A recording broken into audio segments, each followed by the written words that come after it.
श्री कृष्ण की प्रेम वाणी को सिर्फ ध्यान देने तक ही मत रखिए, उस अपनी सांसों और अपने दिल तक ले जाइए। यहां से मन को सुकून मिलता है।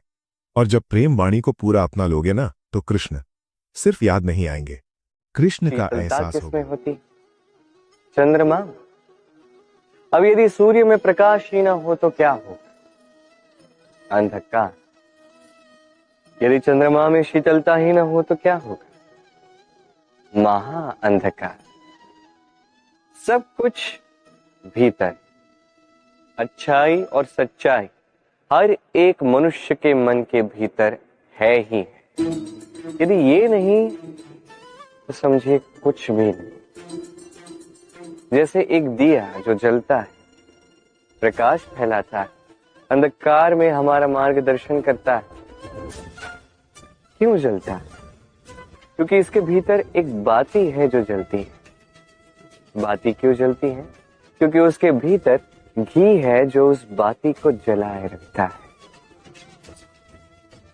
सब कुछ हमारे मन के भीतर है, अच्छाई भी सच्चाई भी। इसी के साथ कर्म करते जाइए, जीवन में आगे बढ़ते जाइए। समस्त जीव प्रकाशमय होगा।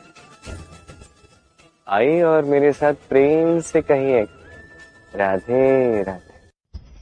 कल, आज और कल, हमारा पूरा जीवन इसी के आसपास मंडराता रहता है। हम सदैव बीते हुए कल के विषय में सोचते रहते हैं। भूतकाल जिसमें हमसे कोई भूल हुई, उसके विषय में सोच सोच के हम सदैव पछताते रहते हैं। ये उचित नहीं है। देखिए, बीते हुए कल से सीख प्राप्त कर लेना अत्यंत आवश्यक है, किंतु वो भूल पुनः ना दोहराई जाए, ये कर्म तो आपको वर्तमान में ही करना है। क्यों? दूसरी बात है, हम सोचते हैं आने वाले कल के विषय, भविष्यकाल के विषय।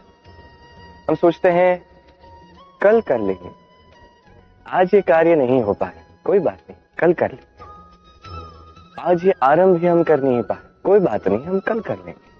आज का दिन ही अच्छा नहीं होता, कोई बात नहीं, हम कल कर लेंगे। बात है, आप अपना समय व्यर्थ कर रहे हैं। देखिए, ये कल जो है ये कभी आपके हाथ नहीं आने वाला। इसलिए जो कार्य करना है वो आज ही कीजिए, कम से कम आरंभ ही कर दीजिए। क्योंकि आने वाला कल ये सदैव आपसे एक कदम आगे रहेगा, एक दिन आगे रहेगा। जानते हैं क्यों? क्योंकि ये कल आपकी प्रतीक्षा नहीं करता। फिर आप भी इसकी प्रतीक्षा मत कीजिए। जो करना है आज ही आरंभ कीजिए।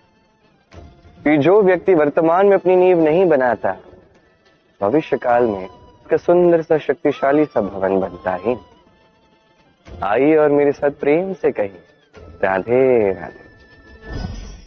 काग और कोयल दोनों का रंग श्यामल होता है, परंतु इन दोनों में अंतर जो है वो ज्ञात होता है वर्षा की ऋतु में।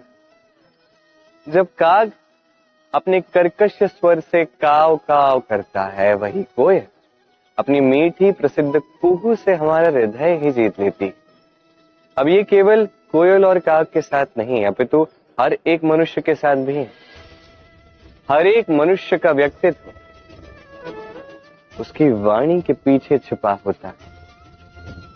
यदि आप किसी मनुष्य को समझने जाएं जो मौन धारण करके बैठा है, तो हो सकता है कि आप उसे कुछ और ही समझें। यदि किसी के व्यक्तित्व को समझना है तो उसे बोलने दें, उस व्यक्ति की बातों को सुनना सीखें। ये आप सीख गए तो आपको अपने आप ज्ञात हो जाएगा कि सामने वाले मनुष्य का व्यक्तित्व क्या है। आइए और मेरे साथ प्रेम से कहिएगा, राधे राधे। स्वप्न क्या? वो विचार जो हम सोते समय देखते हैं, एक अधूरी मनोकामना जिसे पूर्ण भी हम सोते समय ही कर सकते हैं। क्यों? कदापि नहीं। स्वप्न तो वो है जो आपको जगाए। स्वप्न वो है जो आपको भोर में उठने के लिए प्रतीक्षा करवाए। स्वप्न हम सोते समय तो देख सकते हैं, साकार करने के लिए दिन रात जाग के परिश्रम करना पड़ता है। ऐसा करोगे तभी स्वप्न पूर्ण होंगे। अब आप अपने जीवन को सोना बनाना चाहते हैं या सोकर अपना जीवन व्यतीत करना चाहते हो, निर्णय आपका है। आइए और मेरे साथ प्रेम से कहिए, राधे राधे।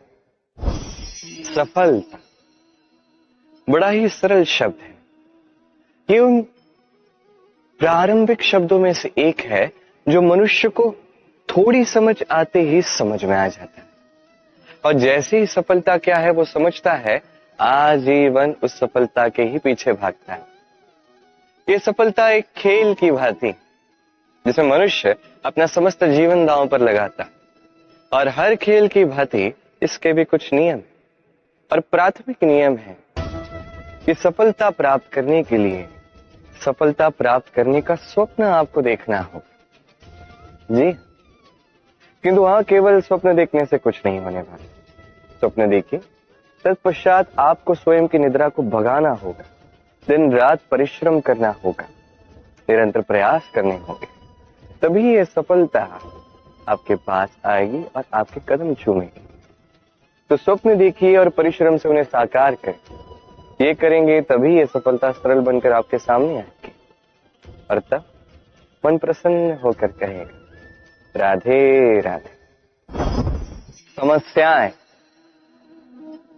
हर एक के जीवन में समस्याएं आती हैं, जाती, और हर एक व्यक्ति समस्या आने के पश्चात उसका हल निकालने में लगा होता है। किंतु जैसे ही समस्याओं का अंत हो जाता है, हम प्रसन्न भी हो जाते हैं और असावधान भी हो जाते हैं।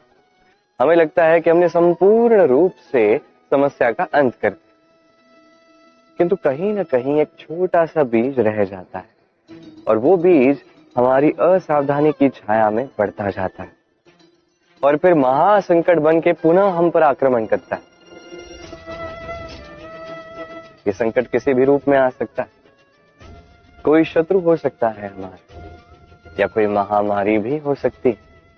इसलिए सदैव सावधान रहना ही उचित है, क्योंकि असावधान होकर होता क्या है, हमारे सुरक्षा चक्र में एक छेद बन जाता है, और हमारा अंत करने वाला बाण उस छेद से होकर हमारे हृदय तक पहुंच सकता है। तो हर समस्या का अंत कीजिए, जीते, उत्सव भी मनाए, किंतु सावधान रहकर। आइए और मेरे साथ प्रेम से कहिए, राधे राधे।